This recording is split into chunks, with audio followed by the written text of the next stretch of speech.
কি আল্লাহর কাছে সঁপে দিতে আমাদের এক সেকেন্ডের ভাবনা নাই। বাংলাদেশের জুলাই বেঁচে থাকতে আর একটা ১-১১ হতে দেয়া হবে না। আমরা বলেছি এখানে যারা আছি, সামনে যারা আছেন, এই সমস্ত জীবনের বিনিময়ে যদি বাংলাদেশের স্বাধীনতা সার্বভৌমত্ব বেঁচে যায়, জুলাই বেঁচে যায়, আমাদের এই জীবন কি আল্লাহর কাছে সঁপে দিতে আমাদের এক সেকেন্ডের ভাবনা নাই।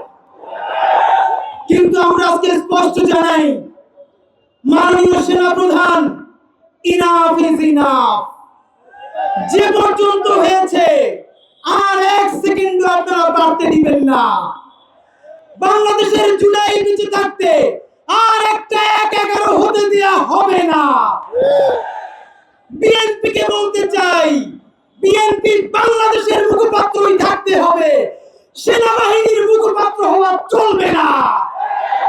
জামাতে ইসলামী ক্ষমতায় যাওয়ার জন্য জনগণের পক্ষে না দাঁড়িয়ে যদি ক্যান্টনমেন্টে দিয়ে ভিড় করেন, আপনাদের বাংলাদেশে আর কোনো হিস্সা থাকবে না। জুলাইয়ে আমার যে সমস্ত ভাইয়েরা, তোমাদের সারা শরীরে এখনো সেই রক্তের দাগ, তোমরা জনতার পক্ষে দাঁড়িয়ে তোমরা আহত হয়েছো। আপনারা দেখেন এখানে যে শহীদ পরিবারগুলো, এদের পোশাকের দিকে তাকান, এরা কেউ আরবান মিডল ক্লাস নয়, পশ নয়, শহুরে মধ্যবিত্ত নয়। কাপড় চোপড় দেখলে বুঝবেন তাদের বাসায় বাজার বন্ধ হয়ে গেছে। এই সহস্রাধিক শহীদদেরকে একা ছেড়ে, অন্ধ পঙ্গু ভাইদেরকে জাহান্নামের মধ্যে ফেলে আমরা কোনোদিন বিদেশ পাড়ি দেব না। যারা জুলাই বিক্রি করে দিয়ে, ক্ষমতার ভাগ বটোয়ারা করে দিয়ে নেগোসিয়েশন করতে চাও, বিপদে পড়লে আমেরিকায় যাবা, ইউরোপে যাবা, আইএমএফ বা বিভিন্ন এজেন্সির তোমরা বড় কর্মকর্তা হবা।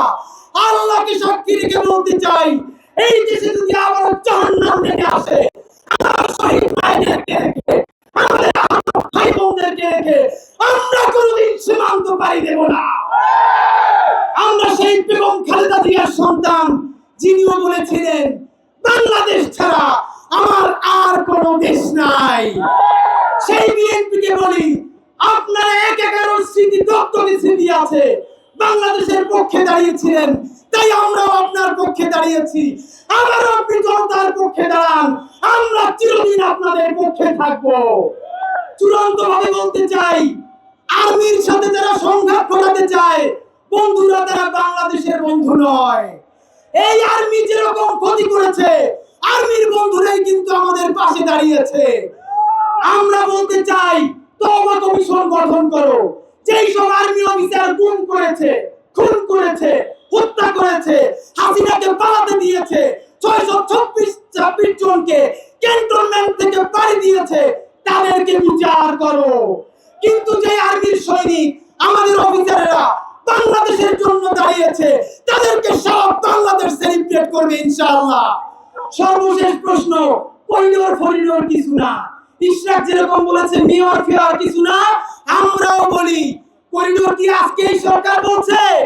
বাংলাদেশ সরকার খুনি হাসিনা ভারতকে একের পর এক করিডোর দিয়েছিল, তখন সেনাবাহিনীর এই অবস্থান কোথায় ছিল? সুতরাং জানাতে চাই, এর মানে এই সরকারকে ব্ল্যাঙ্ক চেক দেয় নাই। বাংলাদেশে আর কেউ কোনোদিন ব্ল্যাঙ্ক চেক পাবে না। একমাত্র ব্ল্যাঙ্ক চেক পাবে জুলাই, সততা এবং ইনসাফ। যতক্ষণ না পর্যন্ত জুলাই ঘোষণাপত্র আসবে, যতক্ষণ না পর্যন্ত গণহত্যার বিচার হবে, ততক্ষণ পর্যন্ত জুলাই চলছে, জুলাই চলবে। বাংলাদেশ জিন্দাবাদ, ইনকিলাব জিন্দাবাদ।